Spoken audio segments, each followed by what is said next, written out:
अस्सलामुअलैकुम नाज़रीन, आप देख रहे हैं प्रोग्राम अंदर की बात मुजम्मिल सोहवर्दी के साथ। मैं हूं आपकी मेजबान इकरार यास। हमारे साथ मौजूद है मुजम्मिल सोहवर्दी। अस्सलाम वालेकुम सर, क्या हाल है आपका and welcome to the show. वालेकुम सलाम, बिल्कुल ठीक। आप सुनाएँ कैसी हैं आप? मैं ठीक हूं, अल्लाह पाक का शुक्र है। सर, आज के दिन में काफी अहम डेवलपमेंट हुई है। लाहौर हाईकोर्ट ने फैसले के जरिए लेफ्टिनेंट जनरल मोहम्मद मुनीर अफसर साहब को जो हटाया है, अंदर की बात की। जी, इनको चेयरमैन नादरा लगाया था निगरान हुकूमत में। ये सर्विंग लेफ्टिनेंट जनरल हैं और इनको नादरा का चेयरमैन लगाया गया था निगरान हुकूमत में। एक शहरी ने दरख्वास्त दी है लाहौर हाई कोर्ट में और लाहौर हाई कोर्ट के जस्टिस आसिम हफीज ने इनकी तैनाती को कलअदम करार दे दिया है। मैं समझता हूँ कि ठीक फैसला है। देखें, ये जो सिविलियन इदारे हैं, इनमें आप सर्विंग जर्नैल मत लगाएँ। आप क्या हमारे जर्नैलों के पास फ़ौज का कोई काम नहीं है कि आप उन्हें सिविलियन इदारों में पोस्ट करने लग गए हैं और उनके लिए सिविलियन इदारों में पोस्टिंग ढूँढने की एक हंट प्रोग्राम शुरू हो गया है। कोई फेडरल पब्लिक सर्विस कमीशन, कोई नादरा, कुछ जो इदारा देखो वहाँ पे एक जर्नैल की नज़र होती है कि मैं यहाँ लग जाऊँ। रिटायरमेंट से पहले इदारे ढूँढने शुरू हो जाते हैं ये जर्नैल कि हम यहाँ प्लेस हो जाएँ। तो चाहे ओलंपिक एसोसिएशन हो, कुछ हो, हर जगह हमें सिविलियन इदारों में जर्नैल, रिटायर्ड जर्नैल नज़र आते हैं और अब तो सर्विंग जर्नैल लगाने लग गए हैं। तो मैं ये समझता हूँ कि फ़ौज को सिविलियन इदारों पर अपनी बालादस्ती की कोशिश नहीं करनी चाहिए। फिर लोग कहते हैं ये हाइब्रिड निज़ाम है, आसिम मुनीर ने टेक ओवर कर लिया है, वो चला रहा है। जब आप हर जगह सर्विंग जर्नैल लगाएँगे तो फिर एक मार्शल लॉ का तासुर पैदा होगा। फिर लोग कहेंगे कि ये तो फौजियों की हुकूमत है, हर जगह जर्नैल लग गया है, हर जगह जर्नैल लग गया है। तो मेरे ख्याल में लाहौर हाई कोर्ट के फैसले को जीएचक्यू को पॉजिटिवली लेना चाहिए। इसके खिलाफ कोई इंट्रा कोर्ट अपील या सुप्रीम कोर्ट में जाने की जरूरत नहीं है, बल्कि फौज आज खुद ये फैसला करे कि सिविलियन इदारों में जर्नैल नहीं लगाए जाएंगे, बल्कि ये जो सिविलियन इदारों में रिटायर्ड जर्नैलों की पोस्टिंग है, इसका रास्ता भी बंद करने की जरूरत है, क्योंकि ये भी कोई पॉजिटिव बात नहीं है और इससे को फौज का इमेज बेहतर नहीं होता। आप ये क्या समझते हैं कि नादरा भी फौज ने चलानी है, हॉकी भी फौज ने चलानी, ओलंपिक भी फौज ने चलानी, डिफेंस भी फौज ने चलानी? हर इदारे में आप जर्नैल लगाने के लिए तैयार हैं। जर्नैल पूरा मुल्क नहीं चला सकते, मार्शल लॉ सामने है। आप सिविलियंस को मौका दें, बहुत लाइक सिविलियंस यहाँ मौजूद हैं। आप मेरिट पे तैनातियां करें, लेकिन आप ये हर जगह जर्नैल लगाना ठीक बात नहीं है। और मैं समझता हूँ जनरल कियानी ने जो ऑर्डर किया था कि तमाम सिविलियन इदारों से सर्विंग लोग वापस आ जाएं, उसी तरह का एक ऑर्डर आसिम मुनीर को भी करना चाहिए। और ये सर्विंग सिविलियन इदारों पर जो जर्नैलों को लगाया जा रहा है और फौजी बालादस्ती कायम की जा रही है, ये ठीक नहीं है। और इससे ना मुल्क का तासुर ठीक है, ना इदारे का तासुर ठीक है, ना इससे को मेरा मतलब है कि फौज की नेक नाइमी है। फौज का अपना जो काम है, फौज को वो करना चाहिए। ठीक है, आप और भी मुल्क की खिदमत के लिए मदद करें, लेकिन पहले ही जो फौज कारोबार करती है, उसको भी कोई इतनी मुस्बत नजर से नहीं देखा जाता कि फौज हर किस्म का कारोबार करने के लिए तैयार है। और अब फौज जो है वो सिविलियन इदारों में भी, फिर लोग कहते हैं मुल्क पर फौज का कब्जा है, लिहाजा फौज को इस मामले में अपनी पॉलिसी को असर नौ जायजा लेना चाहिए और ये जो जर्नैल पोस्टिंग्स हैं सिविलियन इदारों में, इनको बंद करना चाहिए। सर, आगे बढ़ेंगे, कुछ बात करेंगे सानिया कारसाज को लेकर। तो सानिया कारसाज पे अहम डेवलपमेंट हुई है।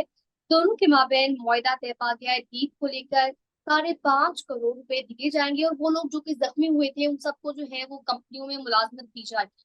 इस मुतालिक आप क्या कहें। देखिए, अब इसके दो पहलू हैं। पहली बात तो आप ये समझें कि हुकूमत ने तो अपना काम किया कि उसको पकड़ा, जेल में डाला, पर्चा दर्ज किया, उसके ऊपर मंशियात का पर्चा भी दर्ज किया। तो आप हुकूमत पे तो कोई गिला नहीं कर सकते कि हुकूमत कमज़ोर थी, या आप कह सकते हैं हमारी हुकूमत पैसे वाले के आगे बिक जाती है। हुकूमत तो अपने पाँव पे खड़ी रही। अब जहाँ तक क़िसास और दियत का मामला है, तो ये एक शरई मसला भी है और कानूनी मसला भी है। हमारे मुल्क में तो रेमंड डेविस भी बंदे मारकर क़िसास दियत की वजह से निकल गया था। तो अब हम इस दियत का क्या करें? शाहरुख जतोई का केस हो, हर पैसे वाले के केस में हमें इन दी एंड ये क़िसास दियत नज़र आती है और जो पैसे वाला है वो जान की कीमत लगाकर उनको निकाल देता है। तो इसलिए मैं समझता हूँ कि ये कोई मैं कुछ ज़्यादा ये क्योंकि शरई मसला है, ज़्यादा बात नहीं करना चाहता। लेकिन मैं समझता हूँ कि इस हद तक कानून में तरमीम ज़रूर होनी चाहिए कि अगर आपने कसास दी है तो फिर भी कन्विक्शन होनी चाहिए और चाहे सज़ा हो, कम सज़ा हो, मामूली सज़ा हो, लेकिन सज़ा ज़रूर होनी चाहिए।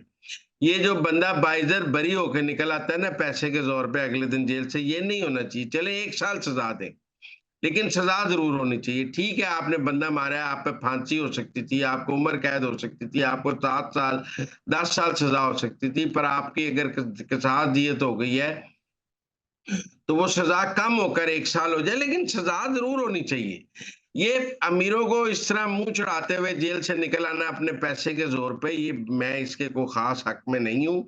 बेशक शरई मसला है और फिर मौलवी उलमा हज़रात मेरे पीछे पड़ जाएँगे कि आप कसास-दियत के कानून के खिलाफ बात कर रहे हैं, लेकिन मैं ये बात कर रहा हूँ कि पैसे वालों को इतनी आज़ादी नहीं होनी चाहिए कि वो खून का सौदा करें और मुँह चढ़ाते हुए विक्ट्री का निशान बनाते हुए जेल से बाहर आ जाएँ। कुछ ना कुछ सज़ा ज़रूर होनी चाहिए, बगैर सज़ा के बाहर नहीं आना चाहिए, उसका कन्विक्ट का स्टेटस होना चाहिए, उसे कुछ साल जेल में रहना चाहिए, उस ताकि उसको पता हो कि पैसे के सिर पे मैं अगले दिन बाहर नहीं आ सकता, मैं पैसे भी दूँगा तो फिर भी मुझे बाहर आने में वक़्त लगेगा। दुरुस्त फरमाया आपने। सर आगे बढ़ेंगे और कुछ बात करेंगे खान साहब को लेकर। खान साहब ने नैब प्रोसिक्यूटर को धमकियां दी हैं, ये चीज हर जगह इस बात को डिस्कस किया जा रहा है, तो इस बात में कितनी सदाकत है और बैक एंड पे क्या स्टोरी है? देखिए, आज इमरान खान बहुत फ्रस्ट्रेटेड लगे। आज उन्होंने आसिम मुनीर को भी बुरा-भला कहा। आज उन्होंने नैब के प्रोसिक्यूटर को भी कहा कि मैं तुम्हें छोड़ूँगा नहीं, मैं बाहर निकल के तुम्हें छोड़ूँगा नहीं, तुम्हारे खिलाफ ये करूँगा, वो करूँगा। इससे लगता है कि इमरान खान फ्रस्ट्रेट हो रहे हैं। डिप्रेशन में है। जब आप इस तरह लोगों को धमकियाँ देने लग जाएँ, लोगों को हो जाए, तो ये को मेरा वाला सुल्तान राय इमेज नहीं है, ये गली के बदमाश वाला इमेज है। और ये कोई एक लीडर की हरकत तो नहीं है कि आपने एक प्रोसिक्यूटर जो सरकारी मुलाज़िम है, जो अपने सरकारी काम से वहाँ आया हुआ है, उसको कहा मैं तुम्हें छोड़ूँगा नहीं, मैं तुम्हें देख लूँगा। आप दबाव में लाना चाहते हैं प्रोसिक्यूटर को। मेरे ख़्याल में हुकूमत को इमरान खान पर धमकियाँ देने का पर्चा दर्ज कराना चाहिए। और जज साहब भी क्या थे?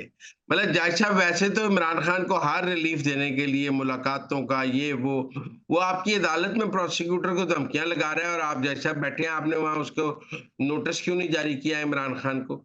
आप मेरा मतलब है आप अदालतों में प्रोसिक्यूटर्स को धमकियाँ मिलेंगी और जज तमाशा देखेंगे। जज उसको एन्जॉय करेंगे कि देखा फिर मुल्ज़िम ने लगाई ना तुम्हें तड़ी, लग पता जाएगा। ये क्या निज़ाम इंसाफ़ है और ये क्या जज साहब की अदालत थी। तो मेरे ख़्याल में ये बहुत ही अफ़सोसनाक वाक़या है। इमरान खान को भी अपने रवैये पर नज़रसानी करनी चाहिए और उनको भी मेरा मतलब है फ्रस्ट्रेशन और डिप्रेशन अपनी जगह। आज उन्होंने ये बात की है कि मुझे फैज़ के ट्रायल से डराया जा रहा है। भैया आपको कोई डरा नहीं रहा, आप डर गए हैं। डराया तो उसको जाता है जो डर ना रहा हो। आप तो पहले ही डर गए हैं। आपने इस्लामाबाद हाई कोर्ट में पिटीशन कर दी है कि मुझे मिलिट्री कोर्ट में लेके जा रहे हैं, तो आप तो डर गए हैं, डराया नहीं जा रहा। और फिर इमरान खान का ये मौक़िफ़ कि जी जनरल बाजवा के साथ ट्रायल करें, फैज़ के, नहीं तो बदनीयती होगी। और फैज़ मुझे जब मिलता था, बाजवे की इजाज़त से मिलता था। इमरान खान साहब, फैज़ का ट्रायल हो रहा है कि उसने रिटायरमेंट के बाद आपकी जो मदद की है, जो इन सर्विस वो आपकी खिदमात करता रहा है, उस पे उसका ट्रायल नहीं हो रहा। वो बेशक आर्मी चीफ की मर्ज़ी से करता रहा है, बतौर डीजी आईएसआई करता रहा है, फ़ौज के डिसिप्लिन में करता रहा है। उन तमाम इक़दामात को तहफ़्फ़ुज़ हासिल है। एक टॉप सिटी पे आर्मी चीफ ने कहा है इसमें मैं शामिल नहीं। उनके बयान के बाद वो उसका इन्फरादी फ़ेल है। और आप देखें, इमरान खान साहब आप तो करप्शन के खिलाफ बड़ा जिहाद करते हैं। टॉप सिटी वाले वाक़ये में आप 4 साल वज़ीर-ए-आज़म रहे, आपने फैज़ के खिलाफ एक्शन लिया। आप जो करप्शन के खिलाफ समझते हैं किंग हैं, तो ये टॉप सिटी वाला वाक़या आपके वज़ारत-ए-उज़्मा के दौर में ये एप्लीकेशनें फिर रही थी। आपको नहीं पता था आपका डीजी आईएसआई क्या कर रहा है।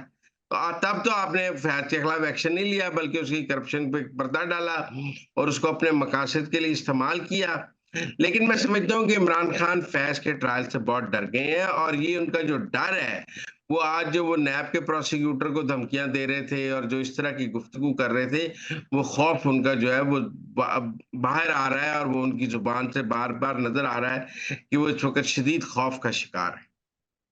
तो नाज़रीन, ये थी आज के अंदर की बातें। आपसे मुलाकात होगी अगले प्रोग्राम में। हमें दीजिए इजाज़त। अल्लाह के बाद।